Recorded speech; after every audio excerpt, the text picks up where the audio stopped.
அஸ்ஸலாமு அலைக்கும்.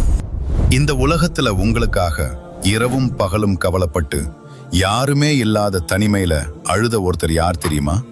உங்க பெற்றோர்கள் அல்ல, அது நம் உயிப்பினும் மேலான நபி ஸல்லல்லாஹு அலைஹி வஸல்லம் அவர்கள். ஒரு நாள் இரவு நபி ஸல்லல்லாஹு அலைஹி வஸல்லம் அவர்கள் குர்ஆன் ஓதிக்கொண்டிருந்தார்கள். அப்போ மற்ற இறை தூதர்கள் தங்கள் மக்களுக்காக பிரார்த்தனை செய்த வசனங்களை கடந்தார்கள். உடனே அவர்களுக்கு நம் நினைப்பு வந்தது.